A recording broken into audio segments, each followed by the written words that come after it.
So today was Henry Cavill's birthday. You think it would be a celebration of the character that he plays, which is Superman. You think the studio that hired him for the role would celebrate him as the Superman. Well, not really, because today Warner Brothers put out another article telling us something that we kind of already knew. We knew that there was a black Superman coming. J.J. Abrams was producing. Ta-Nehisi Coates was writing the script.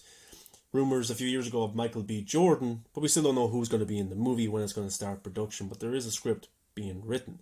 And look, I have no problem with a black Superman whatsoever. That's not the problem here at all. The problem is Warner Brothers towards their fan base.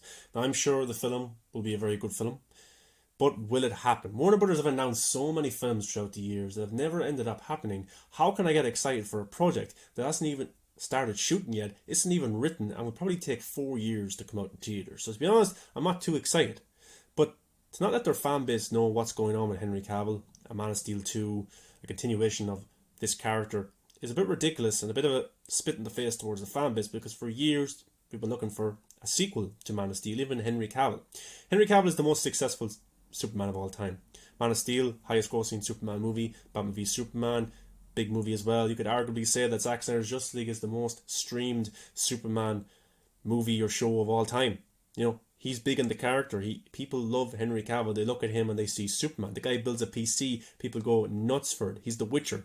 He did pretty well in Mission Impossible as well. He's a popular actor and people love him because of, obviously, he's a good looking guy, but he can also act, and he is the personification of this character. People look at Henry Cavill, they see Superman. But I just thought this article coming out today on his birthday was very disrespectful.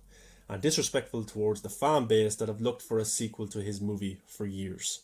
And the fans are not stupid, but to see the blank expression on Warner Brothers by not even acknowledging fans, consumers are willing to pay for this character, for this product, it's just really frustrating. Now, the idea of a Black Superman is an amazing idea. I would love to see this movie, I really would, but I can't really get excited for something that's going to take a long time to come out. But I don't know why this article came out, because we know all this stuff. We basically know all this stuff. Now, I don't know if this person who wrote this article got first-hand information, or if they just got information from the last few years and put it into this article. But yeah, we already knew all this stuff.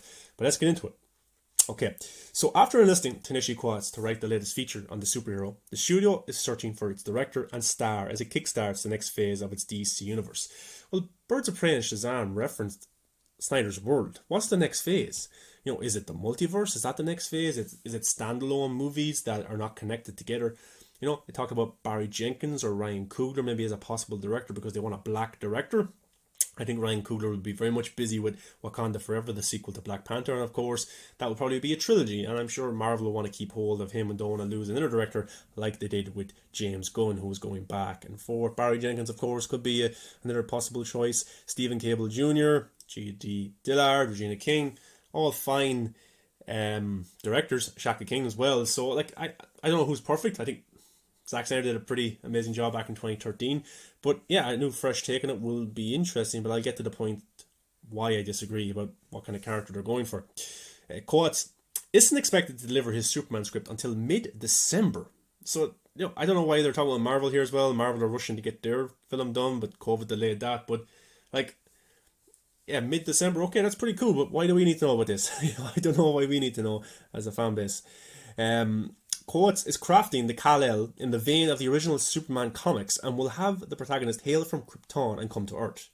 So yeah, that's basically Man of Steel, isn't it? You know, Kal-El, we know he comes from Krypton, comes to Earth, and yeah, it's if you're going to do something with the character, do something different. I think this film will take place 100 years ago as well, which is actually pretty interesting. But why use Kal-El? Kal-El's white. Why not use Cavill Alice? So there's other black characters who have played Superman in the comics. Why not use them? I don't know why they're race bending the character. You know, look at Captain America. Steve Rogers was Captain America. Now it's Sam Wilson. The transition to a different character I think is pretty cool. And this can be set in the Henry Cavill universe. You could do a multiverse of Superman, but they named him Kal-El. And they talk about diversity here and representation. I just think it's very hypocritical, considering the stuff that they have done with JL-17 and with Ray Fisher in the whole investigation. See the people of colour that were cut out of JL-17. Ridiculous stuff happened there, and they preach representation. Now, this is ridiculous here. J.J. Abrams who inked a $500 million deal with Warner Media in September 2019 to helm the DC universe, to influence the DC universe. And we'll get to see what he has going forward. And I'm sure he can do a good job. Star Trek didn't work out too well. Star Wars didn't work out too well in terms of building a franchise and a universe. But he has done some pretty good things. But is he worth $500 million? That's just ridiculous stuff. Many people in the world who are dying from hunger and stuff like that, it's just ridiculous to put a deal like that into place. But it's the business world, it's the movie world, and these guys get paid ridiculous money, just like sports and politicians. But yeah, I'm sure he can do a good job. I'm looking forward to seeing Justice League Dark and what he's trying to build for the DC universe. But yeah, we'll have to see how it goes, and will it be connected? Will it be the J.J. Abrams verse? I don't know what's going on, but it's all kind of interesting. But today, we didn't really find out any more new information. We just found out that it's going to be Kal-El, a black Kal-El, which I think is a little bit weird. I think there's definitely comic book characters who were black you could have chosen instead of using a character that we've already seen for years and years. You know, it's like if Spider-Man they were making a new Spider-Man movie and Miles Morales was white or something like that. You know, people would go insane. I just think use the characters from the comics. That would be the very respectful way to do it. And I'm sure there's people out there who read those comics of a black Superman and were inspired and thought this was great. Oh my god, a person just like me is Superman. But now they're changing that kind of name, but it's still a black character. So yeah, let's see how it goes. It's set 100 years from now.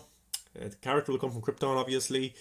It will be called Kal-El. I wonder, will this character have a trilogy in terms of will he age? So it's Superman, so he probably doesn't age. Like, will we see him in today's world and he'll meet Lois Lane then? What way will this work? What way will they tell this story? But I think it's a little bit of a missed opportunity. You know, why not say this is the Superman verse? You know, the multiverse of Superman. You could have Sasha Calle as Supergirl. You could have Kal-El, which is Henry Cavill's Superman. You could have Calvin Ellis as Superman in a different timeline or a different world. You know, you could make it work. But yeah, I just found this very interesting to put this out. Of course, an article came out about Toby Emmerich, about him maybe leaving in 18 months from now. Maybe this was only put out to kind of get people off Warner Media's back with the whole Justice League thing and maybe the whole Ray Fisher thing as well. But it looks like a big shift is happening there. But guys, what's your thoughts on this Man of Steel reboot? Is Henry Cavill done as Superman? It looks like it. They haven't mentioned him in a long time. Do you think he will come back? I think the only way for Henry Cavill to live on is in the Black Adam Shazam verse. I think that's the way going forward. I think The Rock and him have the same agent, so that can be a big help. And that's the only way I can see him coming back as the Man of Steel. And it looks like this standalone movie will just be a standalone movie, but of course it's DC. Will it even happen? Do they even have a plan? I'm not too sure right now. I don't really believe anything that they say. And like, I have no problem with this movie happening whatsoever. I just have a problem with the dishonesty towards the fan base. The fan base aren't stupid. We know that you haven't mentioned Henry Cavill in 4 years. We know that you want to move on from the Snyderverse, and those things can be fine in a way, but when there's a demand for more Man of Steel with Henry Cavill and you just ignore us, it's very frustrating. And I said the other day on Twitter, I'm glad I'm not just a DC fan, because I think I would be very much depressed. I'm glad I love Marvel as well, because they give me a good time as well. But I just think it is frustrating. It is frustrating. It's a little bit disrespectful to the fan base again, you know, disrespectful to Henry Cavill and Shazam just showing his shoulders, not negotiating something there so he could show up. Jared Leto just showing his shoulder in Birds of Prey, stuff like that. You know, the MCU would never do something like this. They would never have such a disconnected universe with their fans. And DC very much have a lot of building to do with relationships with their fans. And I think the next few movies that come out, like Black Adam, Flash, Batman, will do well, but will it have a long-lasting effect on the DC universe? I'm not too sure. But I love Henry Cavill. Today he turned 38, which is amazing, and I think he could still play Superman for another 10 years. But it's a shame Warner Bros. Are so lackluster in their style in terms of getting movies out there. Man of Steel could be a franchise, and they're just trying to move on from it, which is big time disappointing. But this movie, I'm looking forward to it. It's a standalone thing. It's a new thing, new director, new star, new writer. It could be something very, very special. But just tell us what's going on with Henry Cavill. Will he get more movies? Just let us know. I know it's the multiverse, but you can at least tell the fans what exactly is going on. But guys, give a like, comment, subscribe. Thank you very much for watching. What's your thoughts on this article today? Why did you think it was put out into the world when it didn't really reveal anything big about it? We knew it was in production, we knew it was being written, but do you agree with it? Will you watch this movie? Is this the end for Henry Cavill? Is this a Man of Steel reboot being done? I'm interested to hear your thoughts, guys. Let me know below. Thank you very much for watching.